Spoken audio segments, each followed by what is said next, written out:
नमस्कार, मैं मनीष और आप देख रहे हैं दर्श न्यूज। बिहार विधानसभा चुनाव के अब कुछ ही महीने रह गए हैं। तमाम पार्टियां अपना दमखम आजमा रही है।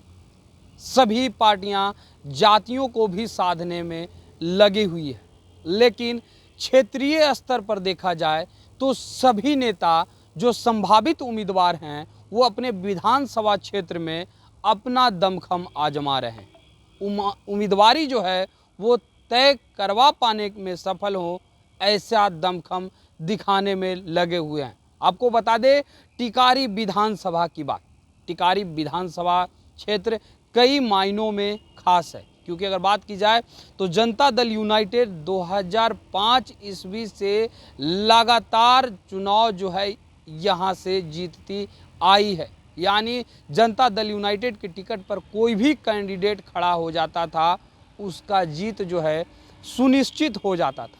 2020 विधानसभा चुनाव के दौरान जो है ये विधानसभा हम पार्टी के खाते में गई और हम पार्टी के वर्तमान प्रदेश अध्यक्ष अनिल कुमार जो हैं वो यहाँ से चुनाव जीते, जो कि पूर्व में ये जनता दल यूनाइटेड के टिकट पर 3 बार विधायक और मंत्री रह चुके हैं।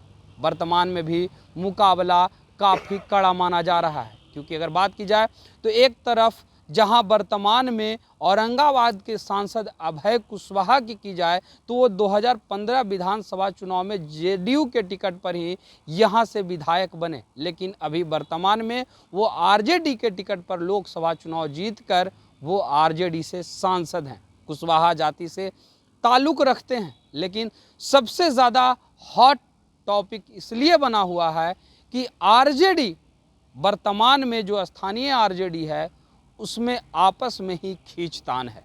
नेताओं के बीच आपस में ही सामंजस्य नहीं बन पाता है, क्योंकि अगर बात की जाए तो 2020 विधानसभा चुनाव के दौरान राजद का दामन थामे कमलेश शर्मा का एक ऑडियो वायरल हो गया था, जिसके बाद जो है उन्हें पार्टी ने टिकट नहीं दिया और वो लोक जनशक्ति पार्टी से चुनाव लड़े। 16,000 के करीब मत भी प्राप्त हुए, लेकिन स्थानीय लोग जो अपनी उम्मीदवारी की दावेदारी करते हैं, लोगों को टिकट नहीं मिल पाता है आरजेडी से। वजह भी साफ है, आरजेडी के स्थानीय नेताओं के बीच ही जो है वो सामंजस्य नहीं बन पाता है, एकजुटता नहीं बन पाता है, जिसके वजह से कभी कांग्रेस को टिकट इसी जगह से मिलता आ रहा है, लेकिन इस बार का समीकरण कुछ बदलता हुआ दिख रहा है।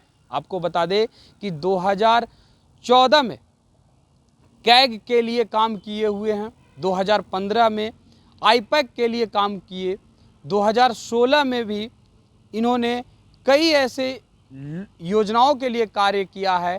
नाम लालू दांगी है। लालू दांगी लगातार आईपैक के लिए कार्य उन्होंने किया है। 2016, 2015 और 2014 में सीएजी के लिए भी इन्होंने कार्य किया है। 2020 में जब कोविड आया, इस दौरान इन्होंने समाज सेवा में भी बहुमूल्य भूमिका अदा इन्होंने किया है और 2020 विधानसभा चुनाव की जब बारी आई तो निर्दलीय प्रत्याशी के रूप में भी चुनावी मैदान में उतरे।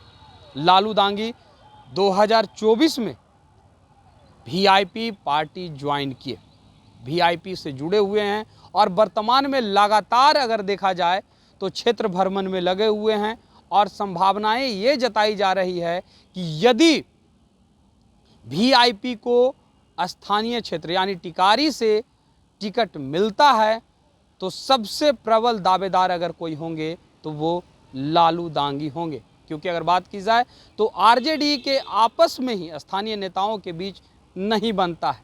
कांग्रेस कई बार से अपने उम्मीदवार को खड़े कर रहे हैं, लेकिन कांग्रेस के उम्मीदवार को जीत नसीब नहीं होता है। इस हिसाब से अब महागठबंधन के तरफ से जो दबाव बनाया जा रहा है, वीआईपी पार्टी के द्वारा जो दबाव बनाया जा रहा है कि संभवतः टिकट जो है वो वीआईपी को इस बार टिकारी विधानसभा चुनाव में दिया जाएगा, जिसके बाद अगर प्रबल दावेदार कोई अगर हैं वो तो लालू दांगी हैं, जो कि वीआईपी के नेता हुए और 2024 में ही उन्होंने मुकेश सहनी के अध्यक्षता में ही पार्टी का दामन थामा था और एक बड़े चेहरे के रूप में जाने जाते हैं। फिलहाल इस खबर में इतना ही। धन्यवाद।